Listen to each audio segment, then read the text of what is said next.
La era de los tanques. Capítulo 2. Blitzkrieg.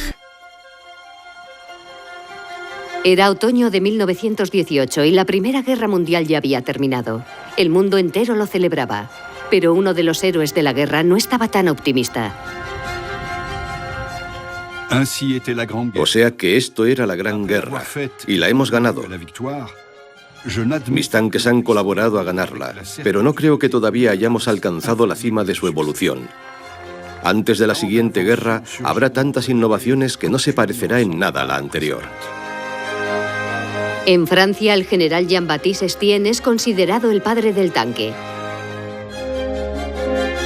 Él lo concibió para terminar con la carnicería de la guerra de trincheras y poner fin a la Primera Guerra Mundial.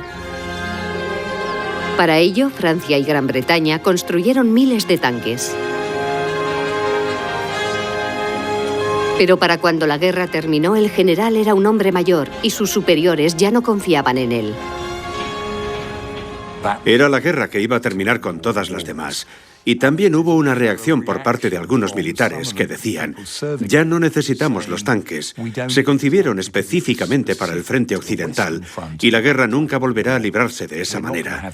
Volveremos a combatir de una manera más tradicional, volvamos a nuestros caballos y luchemos como antes. Muchos de los tanques franceses fueron directamente desde los desfiles de la Victoria a las chatarrerías.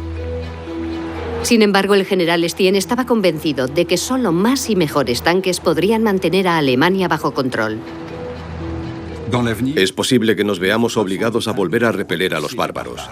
Por eso creo que debemos continuar evolucionando y también nuestros tanques.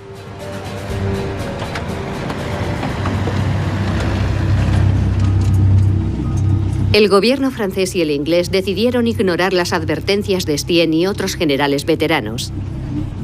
Y se contentaron con enviar los tanques a ocupar una parte de Alemania mientras negociaban un tratado de paz final en el castillo de Versalles. El gobierno francés quería un tratado de paz que incapacitara a Alemania para iniciar una nueva guerra. Insistía en que el ejército alemán debía ser reducido al mínimo y que debería serle prohibido el uso de armas modernas como los tanques. El gobierno alemán tuvo que aceptar todos los términos del tratado, pero los millones de soldados alemanes que de pronto se encontraron sin empleo habrían preferido seguir luchando. Uno de ellos era Heinz Guderian, un joven teniente prusiano. Solo tenía 30 años cuando la guerra acabó, pero ya había servido en el Estado Mayor del ejército alemán. Es la mano del odio la que ha dictado ese humillante tratado de Versalles y nos ha impuesto un ejército débil en número e impedido en todo lo demás. Y lo peor es la prohibición de acceder a las armas modernas.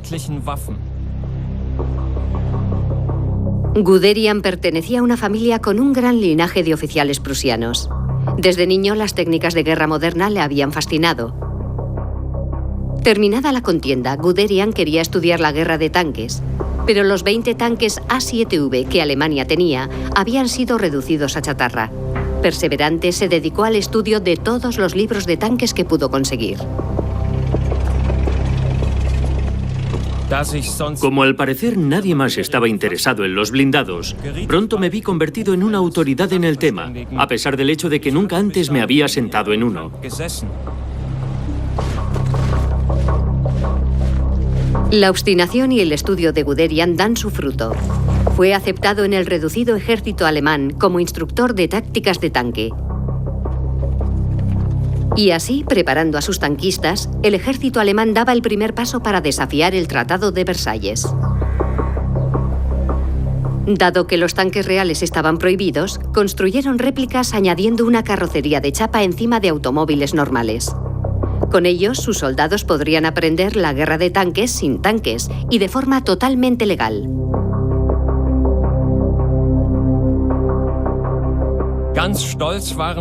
Nos enorgullecíamos mucho cuando conseguíamos que las torretas de nuestros tanques girasen y simulábamos los tiros con cartuchos de fogueo. ¿Cuánto habían cambiado las cosas? Pero Guderian sabía que con aquellos modelos de chapa no podrían llegar muy lejos. Por eso se sintió entusiasmado cuando supo que sus superiores habían decidido rechazar el Tratado de Versalles. Contactaron con los gigantes de la industria, Daimler, Krupp y Rheinmetall, para construir nuevos tanques en secreto, haciéndolos pasar por tractores. La idea de un nuevo ejército de blindados iba cobrando vida, pero bajo las condiciones del Tratado de Versalles teníamos que ser muy cautos. Los superiores de Guderian necesitaban un lugar secreto donde probar sus nuevos tanques, y eligieron la opción más inesperada, la Rusia soviética. Rusia había sido enemiga de Alemania durante la Primera Guerra Mundial, hasta que la Revolución de Octubre de Vladimir Lenin se hizo con el poder. Francia y Gran Bretaña enviaron sus tanques para aplacar la revolución, pero aquellos tanques fueron capturados por el Ejército Rojo. Pasaba la Primera Guerra Mundial y la guerra civil que se desató inmediatamente después, la Unión Soviética se encontraba en una situación delicada. Solo teníamos 200 tanques que habíamos ensamblado con las piezas de los que habíamos capturado, pero basándonos en ellos, comenzamos a desarrollar nuestros propios modelos. A los primeros tanques soviéticos les ponían nombres llamativos como Camarada Combatiente Lenin. Pero los mejores ingenieros habían huido y el país no disponía de dinero para construir tanques modernos. El ejército alemán le hizo una oferta a Lenin, el saber hacer y el dinero de los alemanes, a cambio de un lugar donde poder probar sus tanques.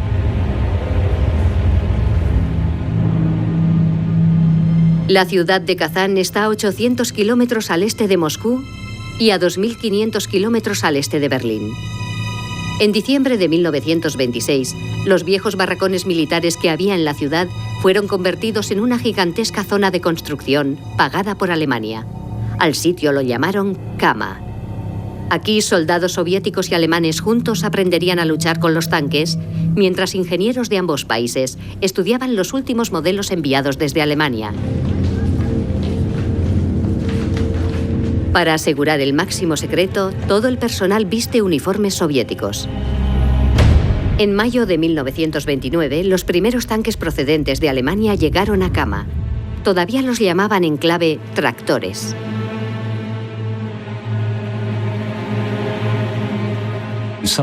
La industria alemana puso manos a la obra y los primeros ejemplares de lo que se vino a llamar tractores Grob, tractores pesados, fueron enviados a Kazán, en Rusia, para que probaran su maniobrabilidad, manejabilidad y resistencia.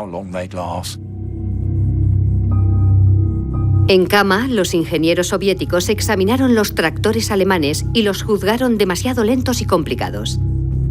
Así que decidieron empezar a desarrollar sus propios tanques, menos sofisticados, pero más rápidos. Para ensamblarlos, usarán el dinero de los alemanes y montarán una factoría completamente nueva en Kharkov. Heinz Guderian, que era teniente coronel para entonces, visitó Kama en 1931. Él también pudo constatar que los tanques alemanes eran muy lentos. Y siguiendo su consejo, el ejército alemán ordenó a sus industriales que desarrollaran una nueva versión. El Panzer I debería ser más rápido y más manejable que todos los tanques anteriores. Para conseguirlo, tenía que ser ligero.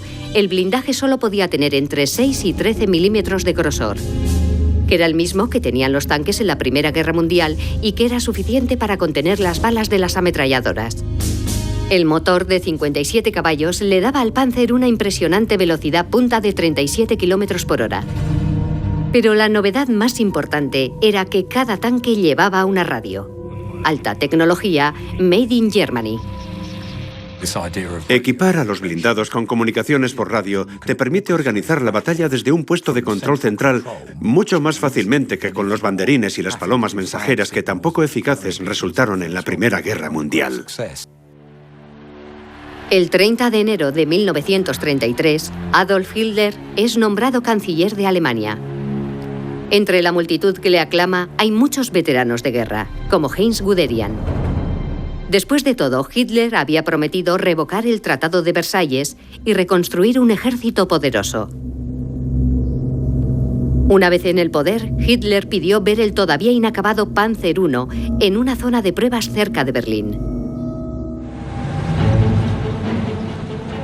Me concedieron media hora para presentarle nuestra unidad al canciller.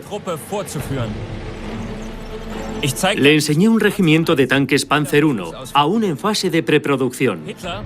Hitler quedó impresionado por su velocidad y su precisión, y no dejaba de exclamar: «Quiero más de estos, los necesito, me van a ser muy útiles». Tras la presentación de Guderian, Hitler ordenó oficialmente la producción en masa del Panzer I. El mundo recibió la noticia sobresaltado. Era una provocación en toda regla, pero Francia y Gran Bretaña decidieron no intervenir. Hitler también ordenó que se cerrara el complejo Kama. Para él, la Unión Soviética no era un aliado, sino un enemigo. Y el líder soviético Stalin fue todavía más allá. A sus ojos, todo aquel que hubiera tenido contacto con los alemanes era un traidor. E hizo que muchos de los ingenieros y oficiales de Kama, e incluso los vigilantes, fueran arrestados, juzgados y ejecutados.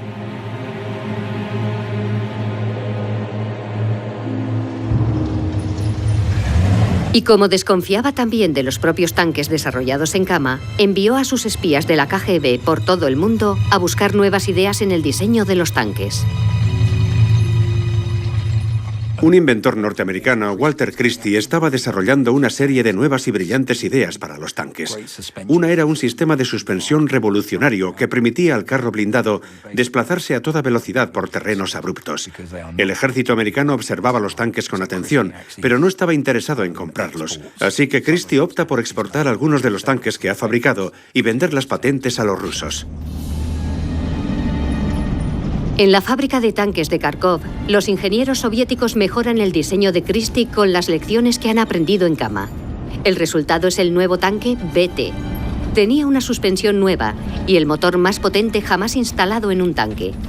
El BT pesaba 11 toneladas, el doble que un Panzer I. Pero también era 2 veces más rápido, llegando a alcanzar los 80 km por hora. Stalin ordenó a la fábrica de Kharkov la construcción de 6.000 tanques BT y les pidió que los pusieran a prueba en un campo de batalla real. La guerra civil que acababa de estallar en España en 1936 era la ocasión perfecta para Stalin. La Rusia soviética y la Alemania fascista son dos superpotencias emergentes de la época, y cada una de ellas apoya a una de las facciones en la Guerra Civil Española, un país que se convierte en un teatro de experimentación para ambas. Cuando Hitler se enteró de que los tanques de Stalin estaban en España, envió a los Panzer I a combatir en su contra.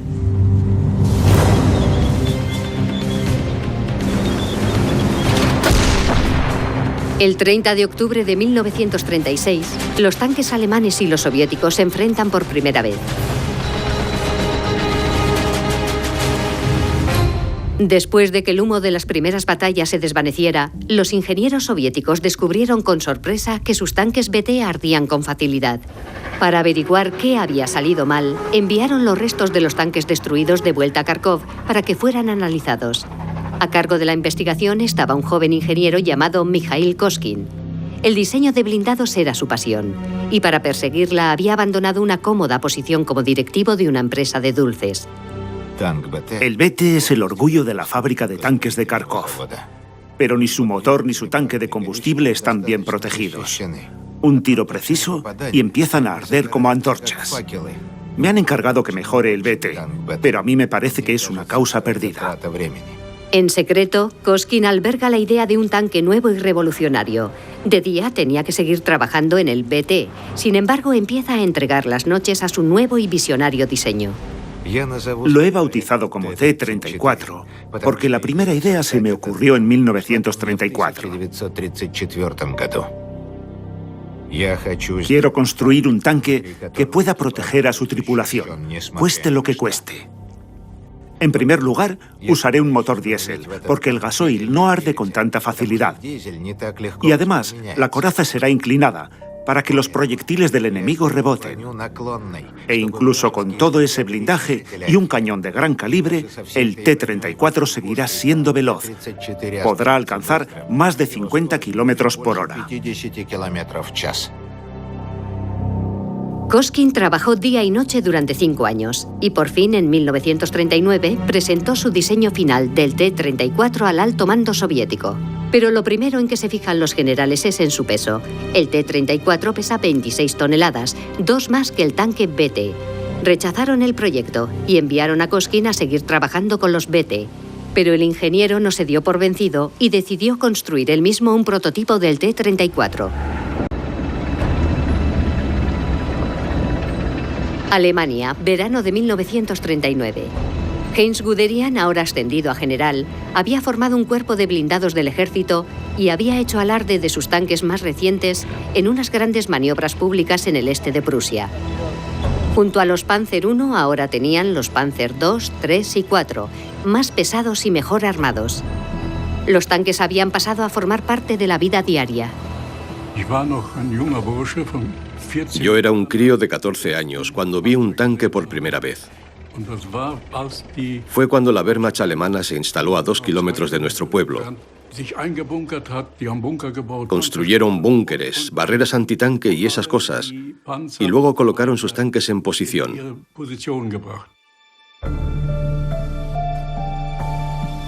Waldemar Pliska creció en un pequeño pueblo del este de Prusia, cerca de la frontera polaca.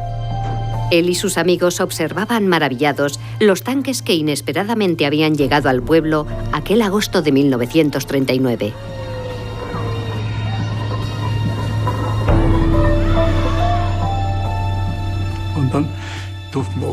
Nos dejaron mirar dentro de los tanques, incluso sentarnos al lado del chofer. No tenía volante, solo palancas. Cada vez que yo o el conductor tirábamos de una, giraba a la derecha y luego a la izquierda. Y le pegó unos acelerones al motor. Fue increíble, nos quedamos alucinados. Hasta que un día, a finales de agosto, a Waldemar y a sus amigos ya no les dejaron acercarse a los tanques. Así que nos fuimos a dormir. Y de pronto, en mitad de la noche, exactamente a las 5 en punto de la mañana, se oyó una enorme detonación.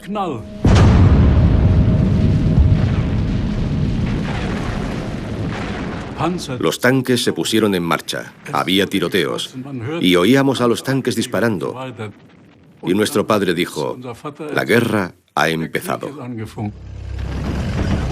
El 1 de septiembre de 1939, los tanques en los que Waldemar Pliska y sus amigos habían jugado fueron los primeros que invadieron Polonia.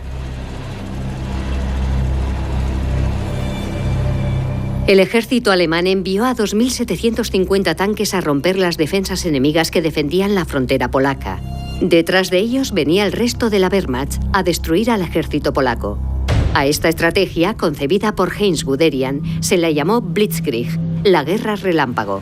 Y aunque los tanques habían resultado un éxito, pusieron en marcha otra campaña. Enviaron equipos de filmación alemanes al frente para ensalzar las virtudes de sus blindados. Nos los mostraban triunfantes, victoriosos. Veíamos a los Panzer destruyendo las barricadas en Polonia entre gritos de hurra y Sieg Heil. Nada se resistía a los tanques y a la infantería.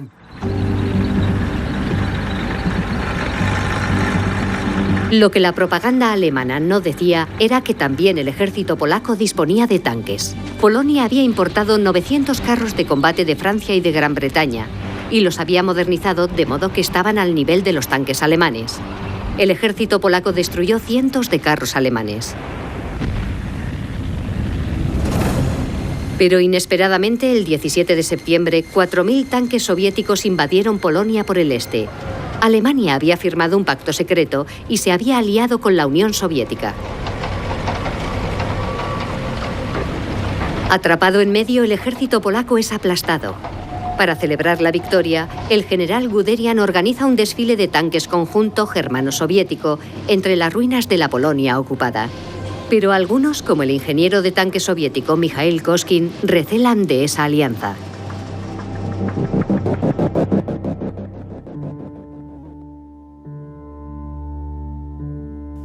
¿Cuál será el siguiente país al que ataque Alemania? Nadie lo sabe. Pero si fuéramos nosotros, entonces mi T-34 sería nuestra única esperanza. Aunque el ejército soviético había rechazado su proyecto, Koskin nunca se dio por vencido y por su propia cuenta había estado construyendo un prototipo. Y le escribió una carta al líder soviético Stalin. La solicitud de Koskin prosperó. Stalin le ordenó que trajera el T-34 a Moscú para probarlo. Lo normal habría sido cargar el tanque en un tren para hacer el viaje de 800 kilómetros, pero a Koskin se le ocurrió una idea mejor. He decidido llevar el tanque hasta Moscú conduciéndolo yo mismo. Si mi T-34 resiste el viaje, habrá superado la primera prueba.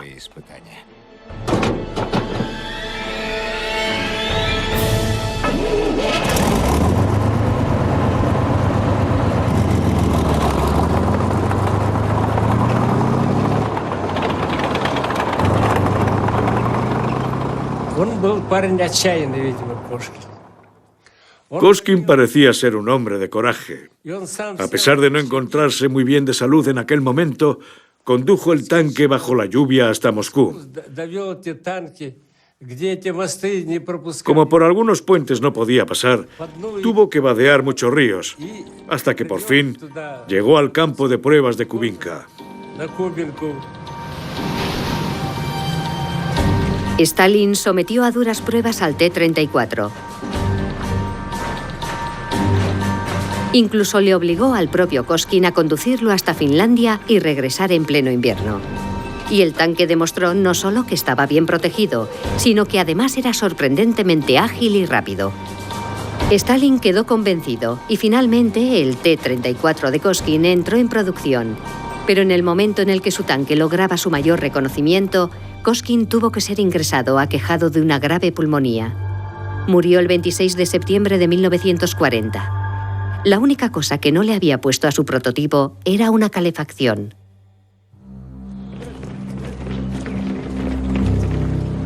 Francia había declarado la guerra a Alemania después de que ésta invadiera Polonia.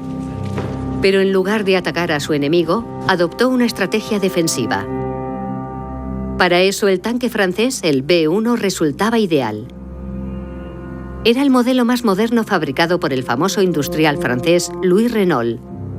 El B1 tenía 2 cañones, uno en la torreta y otro en el casco, lo que le daba el doble de la capacidad de fuego que otros tanques. Disponía además de un blindaje muy grueso que le permitía enfrentarse y repeler cualquier ataque frontal, pero no se defendía bien cuando tenía que combatir y desplazarse al mismo tiempo.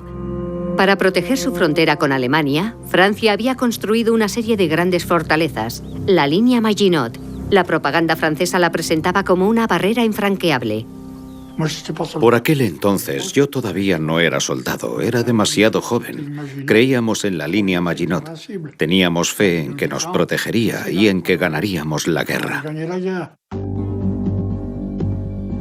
Lucien Matron tenía 16 años cuando se enteró de que su país se iba a movilizar para ir a la guerra contra Alemania. El gobierno y el ejército, convencidos de la eficacia de su sistema de defensa de la línea Maginot, envían sus tanques a reforzar otras zonas. Francia envía sus tanques al norte para contener un posible ataque a través de Bélgica o de los Países Bajos. El este, la frontera con Alemania, estaba protegida por la línea Maginot. Pero justo en la confluencia de esas dos líneas de defensa se encuentra el bosque de las Ardenas. Es justamente aquí donde los tanques alemanes del general Guderian creen haber encontrado un punto débil. Es una zona de bosques muy montañosa donde a los pesados tanques franceses les resultará difícil maniobrar. Los tanques alemanes, en cambio, más ligeros, podrían tener todas las de ganar.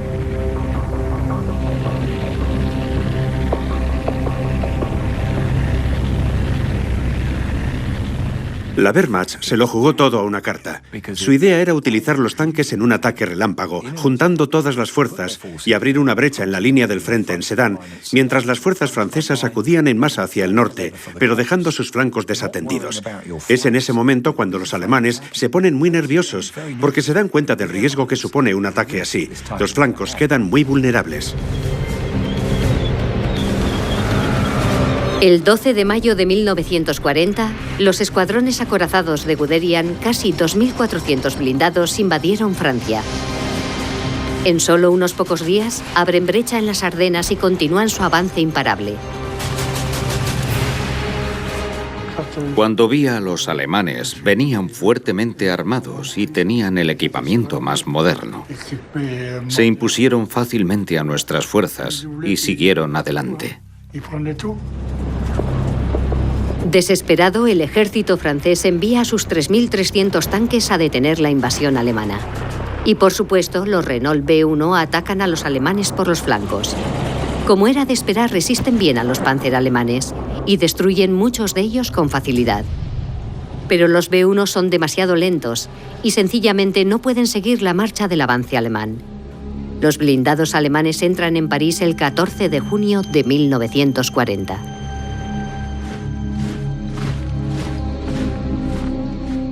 Vi a los alemanes llegando a los Campos Elíseos. Pensamos que habíamos perdido la guerra, que aquello era el final. Así que decidí huir con mis amigos de pueblo en pueblo hacia el sur, hacia Marsella, evitando que nos atraparan los alemanes. Lucien Matron no ve otra alternativa más que abandonar su tierra si, como otros muchos, quiere seguir luchando contra los alemanes desde donde sea posible. Pero la guerra tampoco ha terminado para Hitler. Creía que Alemania necesitaba seguir desarrollando sus invencibles Panzers. Hitler estaba convencido de que era un genio y que estaba dotado de un misterioso don de predicción.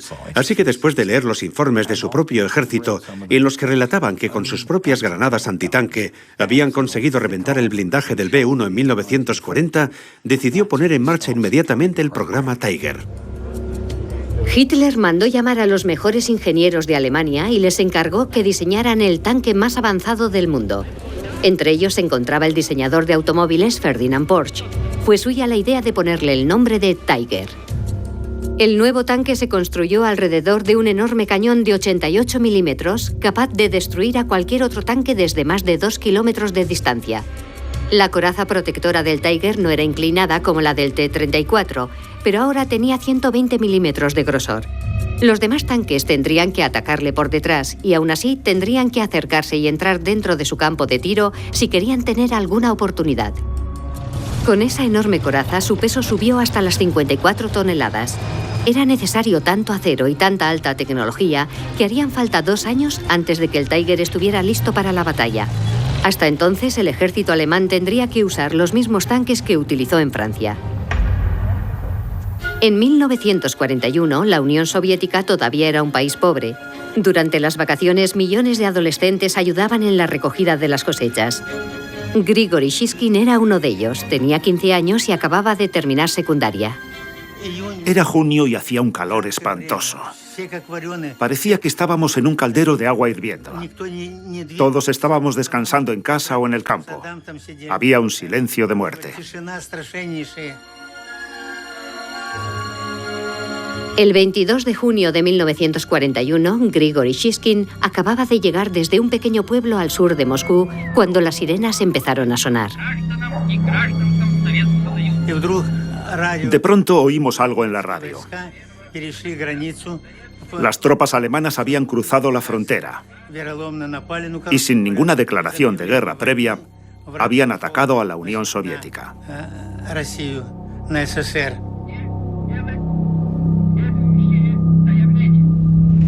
Aquella mañana de verano, 3.500 tanques alemanes invadieron la Unión Soviética, seguidos por 1 millón de soldados de infantería. En cuanto Grigori y sus compañeros de clase supieron de la invasión, de inmediato se alistaron en el ejército. Todos teníamos miedo de llegar demasiado tarde, de que derrotaran a los alemanes y no nos enteráramos de nada. Pero el reclutador nos tranquilizó. Nos dijo que estudiásemos 1 año más y que luego ya hablaríamos.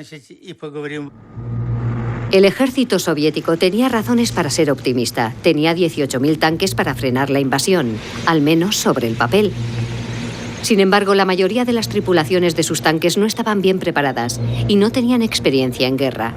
En cambio, las tripulaciones alemanas habían luchado y estaban entrenadas. Tenían una confianza absoluta en sus tanques y en generales como Guderian, que los habían guiado a la victoria en Polonia y Francia. En el momento de invadir la Unión Soviética, los soldados de los blindados alemanes se habían creído el mito de su propia invencibilidad. En un tanque te sientes seguro. Las balas de las ametralladoras no pueden hacerte nada. Si te disparan cuando estás en un tanque, es como si el enemigo te tirara guisantes. Wilhelm Fischer se había presentado voluntario para los tanques alemanes y fue elegido para unirse a una unidad de Panzer SS, la élite de la élite.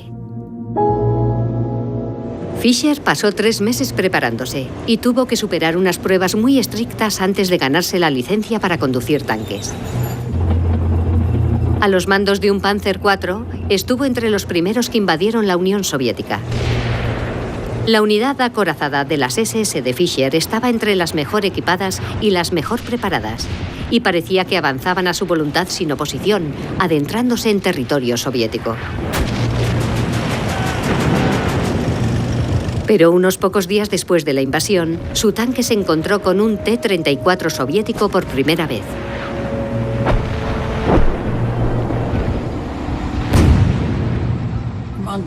No lo vimos hasta que nos atacó. Nos dieron de lleno y nuestro tanque empezó a arder. Tuvimos que evacuarlo. Nos pilló por sorpresa. Era rápido y ágil, más ágil que nuestro Panzer IV, y lo que era más importante, mucho más rápido. Como Wilhelm Fischer, muchos tripulantes de tanques alemanes aprendieron a temer al T-34. Pero solamente habían construido 500, muy lejos de los necesarios para detener la invasión alemana. Los generales soviéticos ordenaron a la fábrica de tanques de Kharkov que trabajara en turnos extra para construir más tanques T-34. Pero en pocas semanas, también la propia fábrica corría peligro de caer en manos de los alemanes. Si la perdían, era probable que perdieran también la guerra. Stalin ordenó cerrar las factorías militares de la Unión Soviética, desmontarlas y transportarlas por tren hacia el este, más allá de los Urales, a salvo de los alemanes. La producción de tanques soviéticos se paralizó durante meses. Y esa no fue la única decisión desesperada que tomó Stalin. Para evitar que nuestros jóvenes fueran sometidos, tomaron la decisión de enviarlos al frente, aunque no tuvieran la edad necesaria. Y así fue como yo me alisté en el ejército con tan solo 16 años y medio. Después de un corto periodo de adiestramiento, a Grigori Shishkin lo destinaron a una de las fábricas de tanques que había sido reconstruida. Entramos en uno de aquellos gigantescos hangares en los que construían los tanques. Y nos dijeron, tenéis que ayudar a ensamblar los tanques. O sea que íbamos a construir los mismos tanques que luego conduciríamos al frente. Los ingenieros soviéticos trabajaban sin descanso para fabricar tantos tanques T-34 como fuera posible. Para conseguirlo, redujeron el diseño a lo más básico. Cayeron en la cuenta de que algunos de los procesos de fabricación no eran indispensables. Por ejemplo, los acabados de alta calidad no tenían sentido. Si en la torreta quedaba alguna soldadura sin limar, ¿qué más da? Simplificaron los tanques a lo necesario para el tiempo que fuera a durar en el campo de batalla. Y los rusos no tardaron en darse cuenta de que eso no sería más de 2 o 3 meses. Siendo así, ¿para qué sirve construirlos como si fueran a durar décadas? Sin embargo, ni el aumento de reclutas ni el incremento de la producción del T-34 resultaban suficientes. Los tanques alemanes rompían las líneas de defensa soviéticas una detrás de otra. Bajo el liderazgo de Guderian, llevaron a cabo una serie de guerras relámpago hasta alcanzar la última línea defensiva soviética en las afueras de Moscú. En octubre de 1941, Wilhelm Fischer y las demás tropas de los tanques alemanes preparaban el ataque final. Pero justo entonces el invierno ruso hizo acto de presencia. Era horrible. Ni siquiera podíamos estar dentro de los tanques sin guantes. La piel se te pegaba al acero. Era como tocar hielo. Tenías que ponerte los guantes a la fuerza. Dentro del tanque hacía tanto frío como en un congelador, y es que estaba todo hecho de acero. El frío helador hacía mella tanto en los hombres como en los carros. A 30 grados bajo cero, la tripulación tenía que ingeniárselas para mantener los tanques en marcha. Teníamos que salir cada 2 horas y tenerlo arrancado durante unos 15 minutos para evitar que el aceite se congelara. Porque si eso llegaba a ocurrir, el motor ya no volvería a arrancar. Para finales de 1941, el invierno ruso y cientos de nuevos tanques T-34 habían logrado detener el avance de los alemanes a las puertas de Moscú. Alemania había perdido casi 3.000 carros de combate. Del otro lado, los soviéticos habían perdido casi 20.000. Y las bajas humanas en ambos bandos eran mucho más dramáticas. Para recuperarse, el ejército alemán empezó a reclutar nuevos conductores de tanques. Los requisitos para alistarse eran mucho menos exigentes que antes de la guerra. Fui a la revisión médica. Me examinaron de arriba a abajo. Me hicieron hacer flexiones, una revisión de la vista y alguna prueba más. Y luego dijeron, KV, siguiente. ¿Sabes lo que significa eso? Listo para el combate. Con 14 años, Valdemar Pliska había sido testigo de cómo los tanques alemanes invadían Polonia y contempló sus primeras victorias en los noticieros cinematográficos alemanes. Ahora, con 18 años, había decidido convertirse en conductor de tanques. Mi ventaja era que yo era mecánico de coches. Sabía cómo funcionaban los motores porque siempre estábamos montándolos y desmontándolos. Y los motores de los tanques funcionan de la misma manera, solo que son más grandes y potentes y es más difícil acceder a ellos y sacarlos del tanque. Pero la gente como yo estaba muy solicitada y me aceptaron. Al mismo tiempo, su madre fue contratada en una fábrica de armamento donde hacían proyectiles para los tanques. Le daban mucho miedo. Siempre me decía, hijo, ten mucho cuidado, no los toques. Pero claro, teníamos que cargarlos. Valdemar Pliska se unió a la tripulación de un Panzer III en 1942. Fueron entrenados para conducir, disparar y sobre todo para mantener su tanque en condiciones. Pero de pronto, en mitad de su adiestramiento, Pliska fue cambiado a otro tanque, a un Tiger. Solo el nombre, Tiger, ya lo decía todo. Estábamos convencidos de que tenía que ser una bestia, veloz, ágil y peligroso como un tigre. Para nosotros el Tiger significaba la perfección.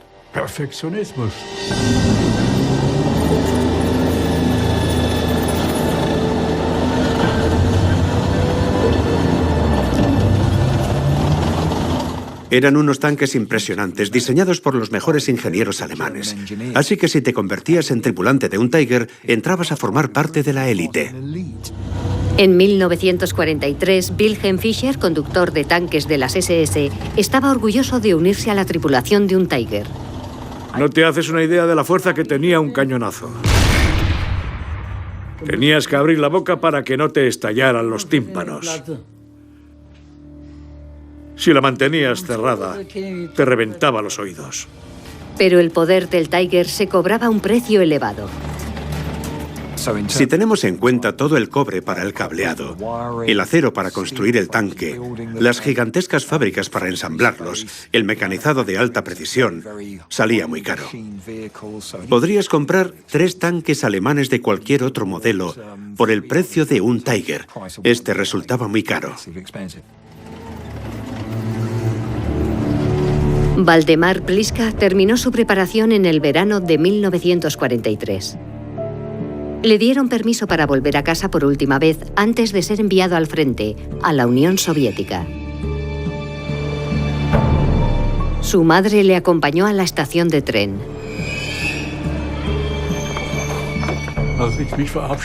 Cuando le dije adiós e iba a subir al tren, me rodeó con sus brazos y me dijo, hijo mío, ten mucho cuidado y vuelve pronto.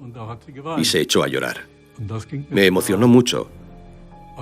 Y no podía quitármelo de la cabeza cuando iba en el tren.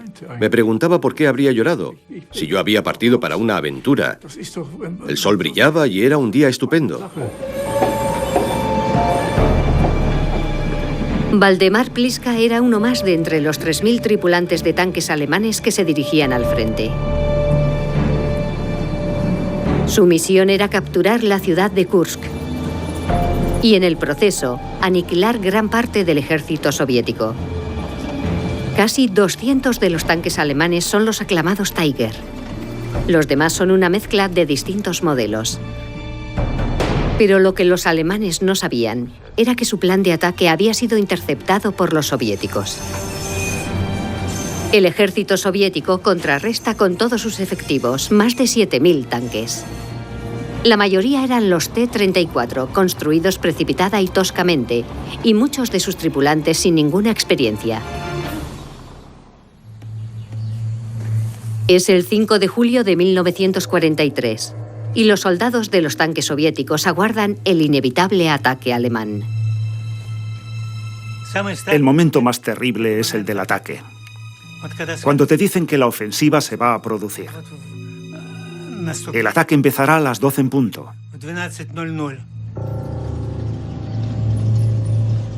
Sentado en tu tanque, miras al reloj. Quedan 5 minutos. La sangre te empieza a hervir. Y entonces 4, 3, 2... ¿Cómo me habría gustado que los últimos minutos anteriores al ataque pasaran a toda prisa?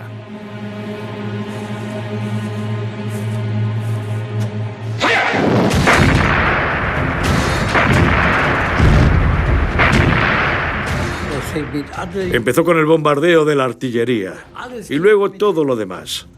Avanzó la infantería y después los tanques.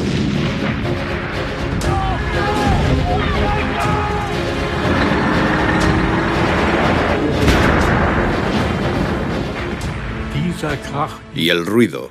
Un ruido ensordecedor es lo que recuerdo de mi primer combate en tanque. Cuando vi que el T-34 nos atacaba, me oriné en los pantalones, como el resto de mis compañeros.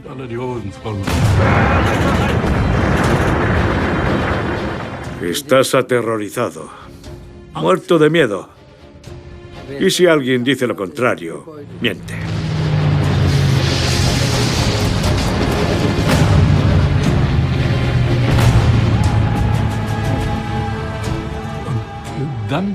Entonces me di cuenta de que mi madre tenía razón para sentirse así. Probablemente sabía lo que nos esperaba, y con razón se había puesto así. Los alemanes tenían miedo de caer en una emboscada de los rusos. Y los rusos temían la embestida de los aparentemente invencibles carros de combate alemanes.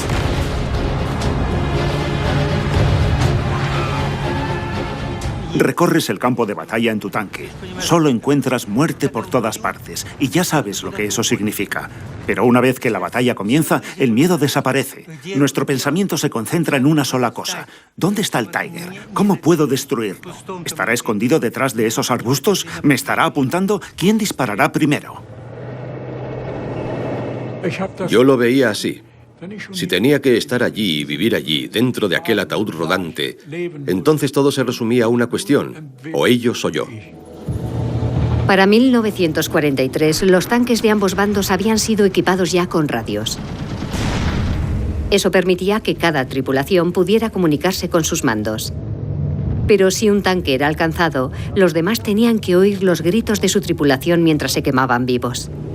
A medida que la batalla se intensificaba, esos gritos se hacían cada vez más frecuentes. Todo lo que veíamos eran tanques arrasados y hombres heridos. Y oíamos sus gritos desgarradores. Miraras donde miraras, era una masacre.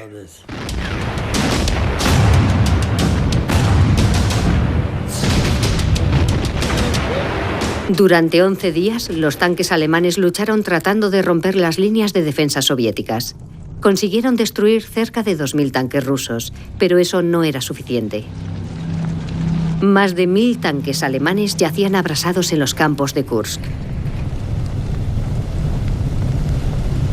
Y aunque muchos de ellos podían ser recuperados y reparados, sus tripulantes altamente capacitados eran irreemplazables.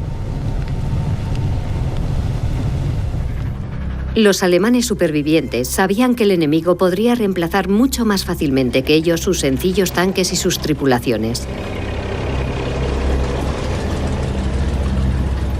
El ejército alemán comenzó a batirse en retirada. Y lo que es más, muchos soldados fueron retirados del frente y enviados a la Francia ocupada.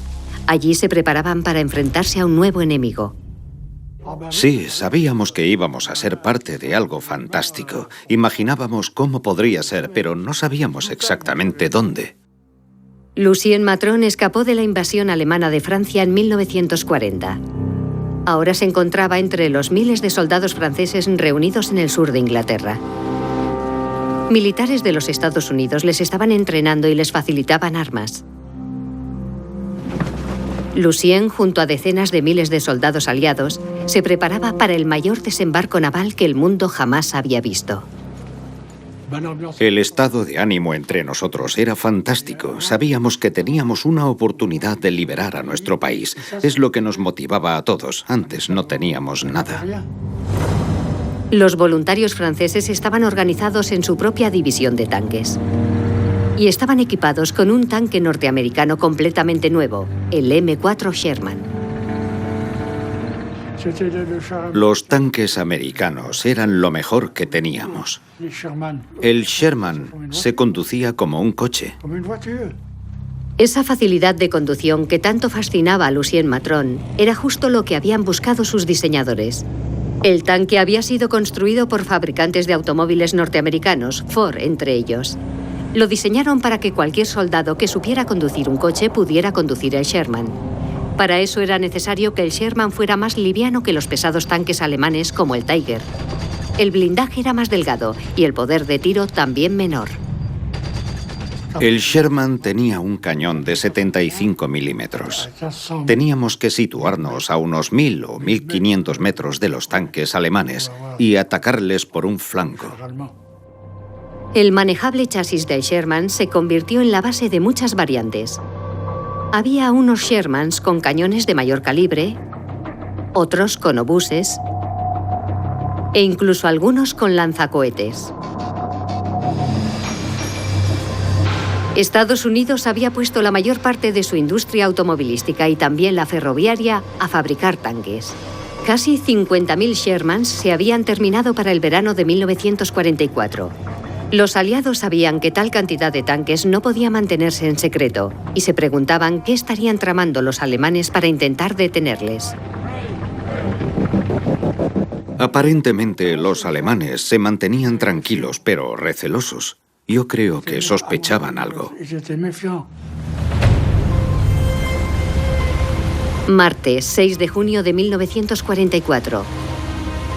Más de 150.000 soldados aliados se suben a las lanchas de desembarco y ponen rumbo al mar. Se dirigen a invadir las playas de Normandía.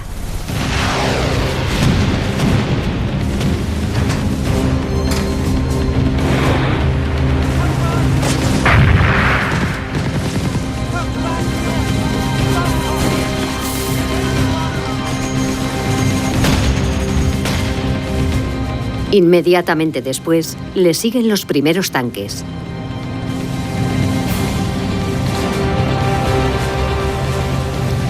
En agosto, Lucien Matron y su blindado se encuentran entre los primeros de la división de tanques francesa en pisar las costas de su país natal.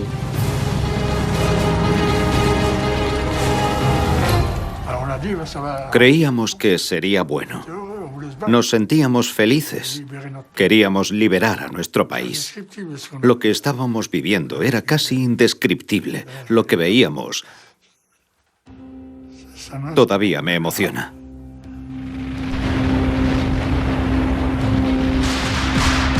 Pero una vez terminado el desembarco en Normandía, la lucha por cada metro de costa fue encarnizada. En cada pueblo, los tanques aliados tenían que enfrentarse con tropas bien preparadas y atrincheradas que se defendían con uñas y dientes. Pero superados en número por los aliados, los alemanes empiezan a flaquear y retroceden. Para frenar el avance aliado, el ejército alemán lanza su tanque más moderno. El Tiger II porta un cañón aún de mayor calibre y un blindaje más grueso que su predecesor. La propaganda alemana exhibe un ejército de Tiger II para sembrar el terror en los soldados aliados. Cuando los alemanes nos atacaron teníamos mucho miedo, pero pasado un rato el miedo desapareció. Estábamos luchando, disparando en todas direcciones. Había proyectiles y tiros por todas partes. Una vez más, el ejército alemán envió a sus aparentemente invencibles carros blindados, pero en realidad apenas tenían unos 500 Tiger II. Muy pocos para frenar las decenas de miles de Shermans y otros tanques aliados que estaban desembarcando en Francia. El 25 de agosto de 1944, los primeros hombres de la división francesa de tanques hacen su entrada en París a bordo de sus Sherman americanos. Imagine la alegría de la gente, qué felices se sentían. Estaban viendo al ejército francés, aunque parecíamos americanos, y ellos pensaban que lo éramos. Tuvimos que hacérselo saber, que somos franceses.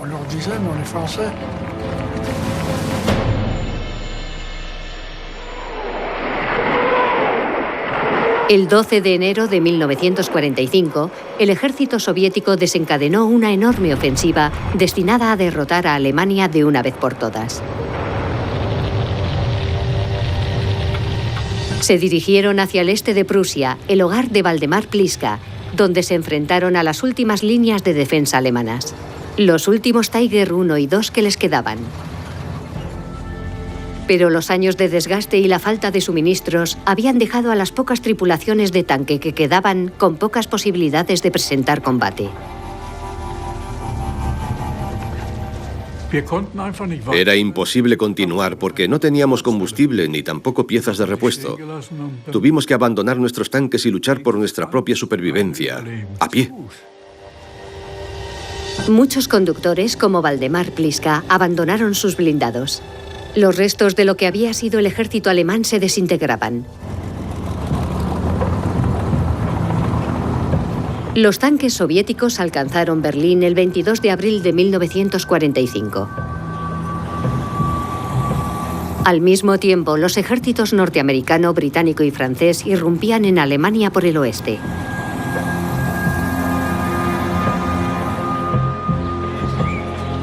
El 25 de abril de 1945, soldados norteamericanos y soviéticos se encuentran por primera vez en Torgau, en el corazón de Alemania. La alegría les desborda, y es que ahora está claro que juntos han conseguido derrotar a la Alemania nazi.